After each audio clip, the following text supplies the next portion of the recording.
नमस्ते। आज का हमारा स है स्वतंत्रता। स्वतंत्र हम सब चाहते हैं कि हम स्वतंत्र रहे, हम खुल के जिए, हमारे पास वो फ्रीडम उपलब्ध हो। पर ये स्वतंत्रता होती क्या है? हम इसे क्या प्राप्त करते हैं कि हमको ये मिली हुई है? हम इसका कैसे सही तरह से इस्तेमाल कर सकते हैं? ऐसे बहुत सारे सवाल हैं। तो आने वाले वीडियो में हम इसके ऊपर बातें करेंगे। आज देखते हैं पहले कि ये स्वतंत्रता होती क्या है। जब मैंने सोचना शुरू किया तो मुझे लगा कि ये कुछ गहरा विषय है और शिक्षा का जो मूलभूत उद्देश्य है, जो जीवन का लक्ष्य है, एम ऑफ लाइफ है, इसके साथ ये बहुत ही उसका गहरा संबंध है।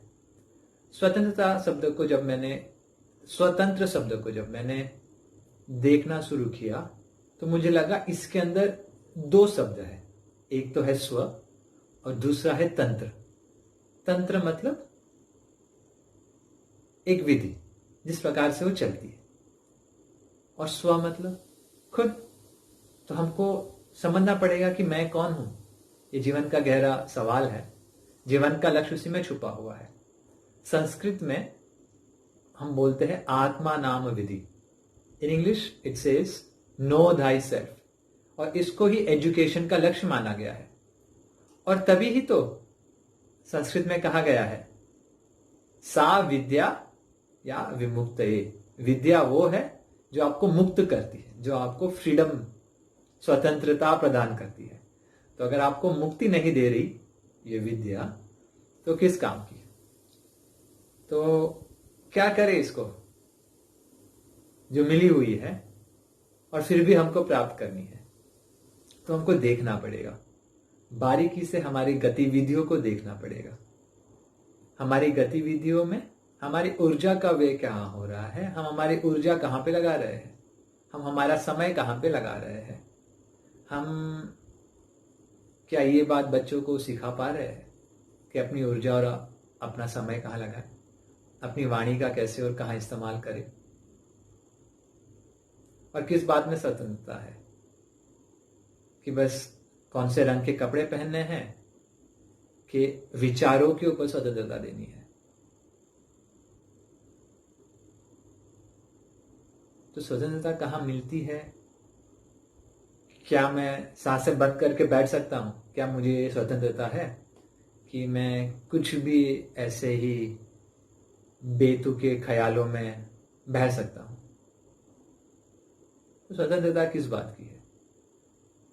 ये भी एक सवाल है। तो स्व को जानने के लिए आपको देखना पड़ेगा।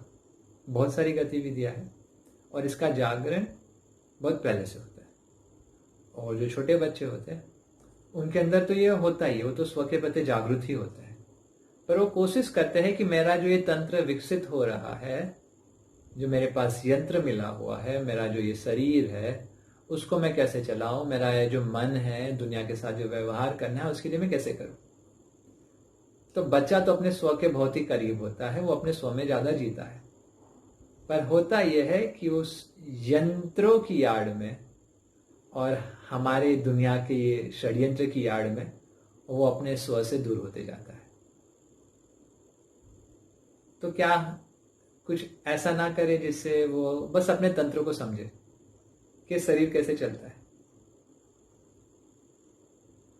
उसकी विधि क्या है, ये यंत्र है कैसे चलता है, ना कि ये स्मार्टफोन मेरे ऊपर हावी हो जाए।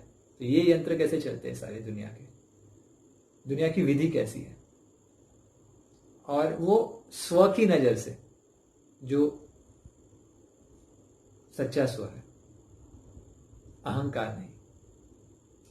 तो ये बात हमको बच्चों तक पहुंचानी है और बच्चों के पास से हमको सीखनी है, क्योंकि बच्चे तो उसके करीब रहते हैं। जैसे जैसे बड़े होते हैं हमारे षड्यंत्र में भागीदार हो जाते हैं, फिर वो छूट जाते हैं। तो चलो ये षड्यंत्र को तोड़ते हैं, अपना ही एक नया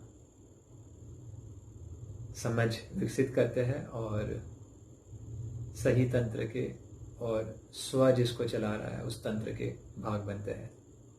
धन्यवाद।